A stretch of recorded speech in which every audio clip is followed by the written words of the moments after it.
శంకర్ రెడ్డి గారిని మాట్లాడాల్సిందిగా కోరుతా ఉన్నాను.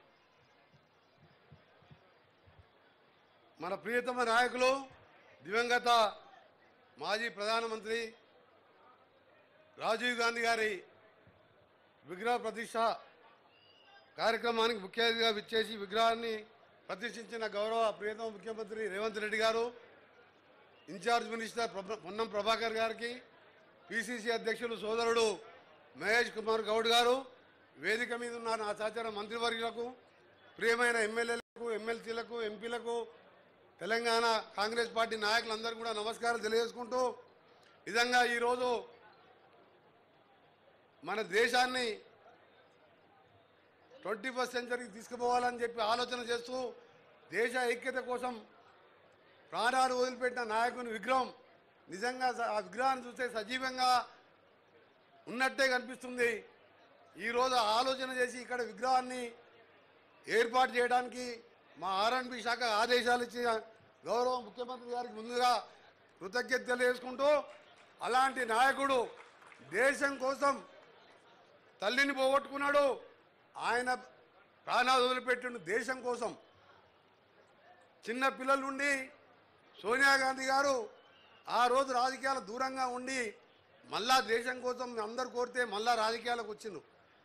అలాంటి విగ్రహాన్ని మొన్ననే తెలంగాణ ఇచ్చిన తెలంగాణ దేవతగా సోనియా గాంధీ గారు మన తెలంగాణ ఇచ్చి ఇక్కడ విగ్రహం మా ముఖ్యమంత్రి గారు ఆలోచన చేసి పెడితే ఇవాళ పనికిరాని వాళ్ళు తెలంగాణ కోసం దొంగ నాటకాలు వేసి, ఒకడేమో పెట్రోల్ దొరికింది కానీ అగ్గిపెట్టి దొరకలే ఒక ఆయనేమో హాస్పిటల్లో వండుకొని దొంగ దీక్షలు చేసుకుంటూ రాజీవ్ గాంధీ విగ్రహం ఎలా పెడతారు, రేపు మా గవర్నమెంట్ వస్తుంది వచ్చినాక చూసుకుంటా అన్నాడు. నీకు సిగ్గుండాలి. 3 నెలల కింద పార్లమెంట్ ఎన్నికలు జరిగితే 9 సీట్లలో 3వ స్థానం పోయినావు, 7 సీట్లలో డిపాజిట్ పోయి మళ్ళా గవర్నమెంట్కి వస్తావా నువ్వు? రాజీవ్ గాంధీ గురించి మాట్లాడి, త్యాగాల కుటుంబం గురించి మాట్లాడే మీ దోపిడి కుటుంబానికి ఆ అర్హత కూడా లేదు. ఎందుకంటే ఆ కుటుంబం దేశం కోసం ప్రాణాలు అర్పించింది.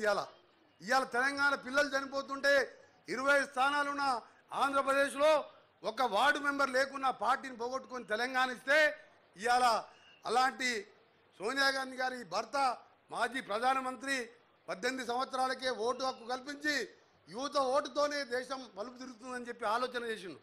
గ్రామ పంచాయతీలకు నేరుగా ఆ కాలంలో 2-3 లక్షల నిధులు వచ్చాయి. అలాంటి నాయకుడిని విగ్రహాన్ని తీసేశారంట. మిస్టర్ కేటీఆర్, కొద్దిగా నీ మానసిక పరిస్థితి కూడా మాకు డౌట్ అనిపిస్తున్నది. 16 సీట్లలో నువ్వు ఓడిపోయినా కానీ మళ్ళా గవర్నమెంట్ వచ్చే ఆలోచన ఉందంటే నీ ఆరోగ్యం కూడా డాక్టర్లతో చెక్ చేసుకోవాలని ఎక్కువ మాట్లాడకుండా, ఎందుకంటే పొద్దున ఆ మాట చూసిన తర్వాత ఈ నల్గొండలో ఉండి అక్కడనే మాట్లాడినా బాధ అనిపిస్తున్నది. ఆ కుటుంబం గురించి మాట్లాడుతుంటే ఒక ఆయనేమో పెద్ద మంచి సాగు నోట్ల తలకాయ పెట్టుకొచ్చిండు, పిల్లలేమో చచ్చిపోయిన 1100 మంది, ఈయనేమో సాగు నోట్లు పెట్టి బయటకు దుంగొచ్చిండు. ఈయన దొంగ కుటుంబం.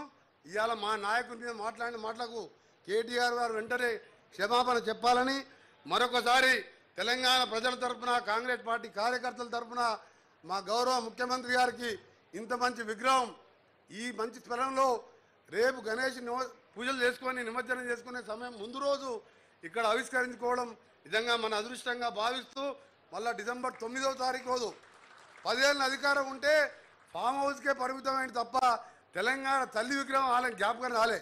మొన్ననే ముఖ్యమంత్రి గారు శంకుస్థాపన చేసిండు. డిసెంబర్ 9 రోజు ఇదే సెక్రటరియట్లో ఆవిష్కరించుకోబోతున్నాం. ఈ సందర్భంగా తెలంగాణ రాష్ట్రం అభివృద్ధి కావాలని వారు చేసే కార్యక్రమాలన్నీ కూడా మనకు తెలుసు. వారు చెప్తారు, ముఖ్యమంత్రి గారు వారి నాయకత్వంలో మేము మంత్రులం, ఎమ్మెల్యేలం, ఎమ్మెల్సీలం అందరం కూడా తెలంగాణ రాష్ట్రాభివృద్ధికి పనిచేస్తామని తెలియజేసుకుంటూ మరొకసారి ముఖ్యమంత్రి గారికి ధన్యవాదాలు తెలియజేసుకుంటూ, ఎందుకంటే ఈ సెక్రటరియట్ దగ్గర ఇంత మంచి విగ్రహం కాదు నిలువెత్తు ఆయన చూస్తున్న సాక్షాత్ రాజీవ్ గాంధీ బతికొచ్చినట్టు అనిపిస్తున్నావు. అందరికీ ధన్యవాదాలు, నమస్కారం. గౌరవ స్థానిక శాసన